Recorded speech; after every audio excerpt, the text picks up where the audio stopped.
ये मत कहो खुदा से मेरी मुश्किलें बड़ी हैं, ये मुश्किलों से कह दो मेरा खुदा बड़ा है। नमस्कार, बहुत स्वागत है। मैं हूं आपके साथ स्वामी नित्यानंद। आज आप सभी के समक्ष उपस्थित हूं एक ऐसा रोचक तथ्य, एक ऐसा रोचक विषय लेकर के, जिस विषय के द्वारा आज आपको हम बताएंगे ऐसे 7 महा उपायों का महासंगम जो आपके जीवन में ला सकते हैं खोई हुई खुशियां, आपको कर सकते हैं दुखों से दूर और आपके जीवन में चल रही आर्थिक तंगी को भगा दें कोसों दूर। अब कर लेते हैं हम आप मुख्य अपने उपाय पर बात। उपाय यह है कि अगर आपका संतान नहीं पढ़ रहा है या आपका स्वयं का पढ़ने में मन नहीं लग रहा है, तो आपको उपाय यह करना है कि किसी सोमवार के दिन भगवान श्री शिव के मंदिर में जा करके आपको एक डमरू चढ़ाना है।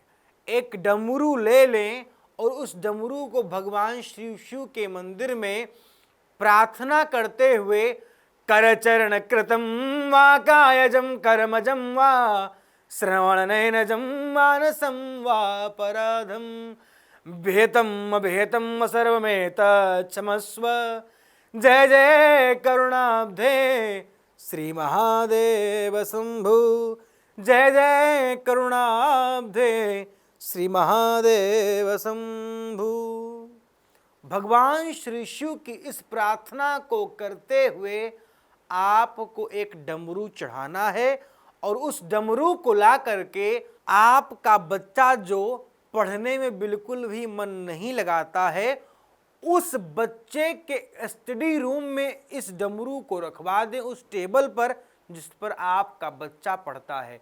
आप देखेंगे कि आपका बच्चा ठीक 3 दिन बाद पढ़ना प्रारंभ कर देगा और भगवान श्री शिव की कृपा होगी तो वो तो ज्ञाननामा ग्रहण्यम है, वो आपके बच्चे के जीवन में ज्ञान का अद्भुत भंडार भर देंगे।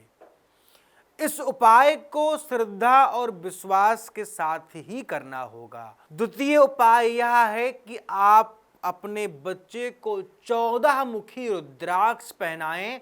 इससे भी आपके बच्चे का पढ़ने में मन केंद्रित होगा। और आप 3 पंखुड़ियों वाली बेलपत्र छोटी सी तोड़ करके भगवान श्री शिव को नमामि समीसान निर्वाण रूपम विभुम व्यापकम ब्रह्म वेद स्वरूपम निजम निर्गुणम निर्विकल्पम निरीहम चिदाकाशमाकाशवासम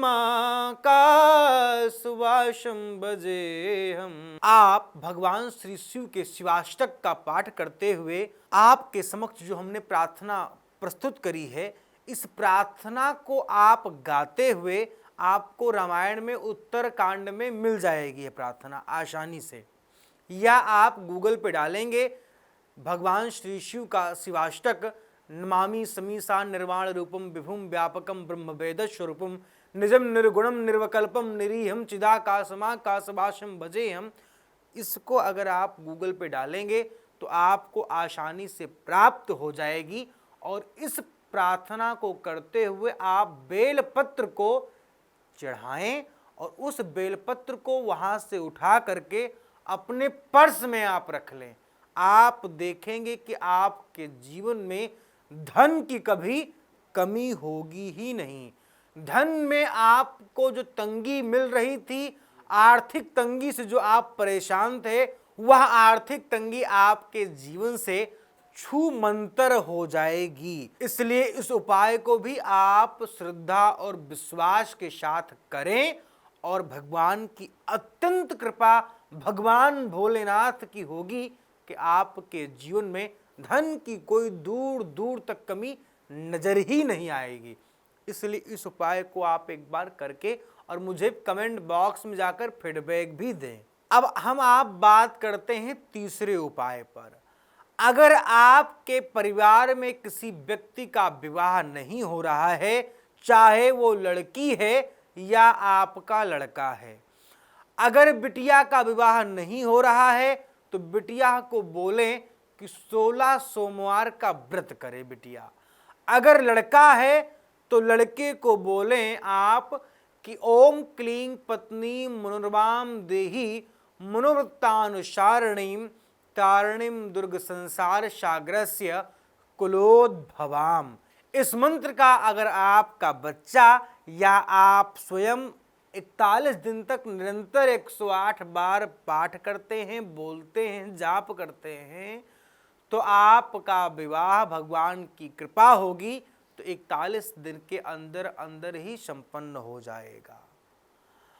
इन सारे उपायों को विश्वास और श्रद्धा के साथ ही करना है, इस बात को आपको खास ख्याल रखना है। अब बात करते हैं चौथे उपाय की। परिवार में किसी व्यक्ति का स्वास्थ्य हेल्थ बहुत दिन से ठीक नहीं चल रही है, आप यह काम करें कि उस व्यक्ति के हाथ से भगवान श्री शिव को त्रिशूल चढ़वाएं।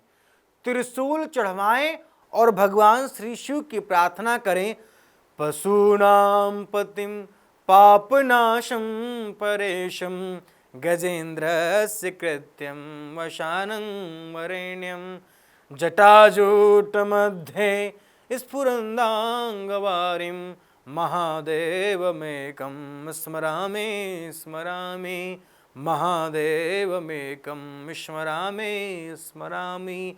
भगवान श्री शिव के इस प्रार्थना के साथ उस व्यक्ति के हाथों से त्रिशूल चढ़वाएं।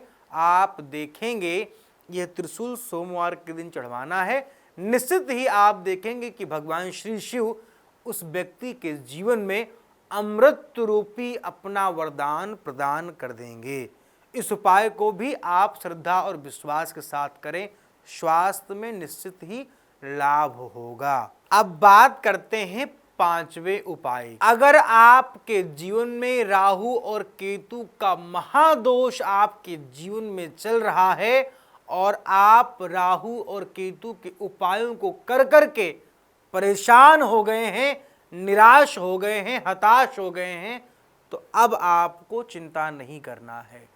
इस 7 उपायों के महासंगम में आपको मैं एक ऐसा उपाय ये भी बता रहा हूं कि अगर आपका राहु और केतु बहुत खराब है तो आप संभव है तांबे का नाग नागिन का जोड़ा बनवाएं। 4 नाग नागिन का जोड़ा 4 बनवा करके किसी भी बहते हुए जल में प्रत्येक सोमवार के दिन आप प्रवाहित कराएं। निश्चित ही आप देखेंगे कि आपके जीवन में राहु और केतु की समस्याएं नष्ट होना प्रारंभ हो जाएंगी और राहु केतु आपके जीवन में, आपकी कुंडली में अनुकूल प्रभाव देना प्रारंभ कर देंगे। अब बात करते हैं छठे उपाय की। अगर आपका बच्चा कहना नहीं मानता है तो आप संभव है तो उस बच्चे के बैग में या अपने घर में या बच्चे की किताबों में आप मोर का पंख रखें और मोर का पंख रखने के बाद आप देखेंगे कि आपका बच्चा आपका कहना मानना प्रारंभ कर दिया है और आपके बच्चे के जीवन में आपके और आपके बच्चे के बीच की जो मिसअंडरस्टैंडिंग की लड़ाई चल रही थी, विचारों का मतभेद चल रहा था, वह समाप्त हो गया है और पिता पुत्र और माता पुत्र माता बेटी का जो संबंध है वो मधुर हो गया है। ये उपाय बहुत कारगर है, इस उपाय को श्रद्धा और विश्वास के साथ करिएगा। अब बात करते हैं 7वें और अंतिम उपाय की। अगर आपके परिवार में किसी व्यक्ति की अकाल मृत्यु हुई है और वह व्यक्ति आपको सपने में आकर के अत्यंत परेशान करता है, या आपके घर में कोई समस्या क्रिएट करता है, तो उसको शांत करने के लिए, उस भूत बाधा प्रेत बाधा को खत्म करने के लिए एक रामबाण उपाय यह है कि आप अपने घर के चारों कोनों में नमक रखवा दें और अपने घर के अंदर अंदर से अगर हो सकता है तो एक काला धागा 7 गांठ मार के घर के चारों कोनों में राउंड कर दें, या घर के चारों मतलब घर की चारों दिशाओं में वह काला धागा 7 गांठ मार मार के किसी कीली इत्यादि में बांध दें। आप देखेंगे कि आपका घर बंध जाएगा और आपका जो मृतात्मा है, जो आपके घर में मृतात्मा का साया बना हुआ था, वह मृत आत्मा आना बंद हो जाएगी और आप सपने से और भय से मुक्त हो जाएंगे। ये रहे आपके 7 महाशक्तिशाली उपाय। इन उपायों को आप करें और अपने जीवन को सुंदर और सहज सुशील बनाएं। विशेष किसी भी प्रश्न को जानने के लिए आपके स्क्रीन पे जो नंबर फ्लैश हो रहे हैं, इस नंबर पर कॉल करके हमसे जुड़ सकते हैं, जान सकते हैं अपने और अपनों के बारे में। फिलहाल इस वीडियो में बस इतना ही। आगे हम फिर आपसे मिलेंगे किसी नए टॉपिक, किसी नए विषय के साथ। तब तक के लिए नमस्कार। जय सीताराम।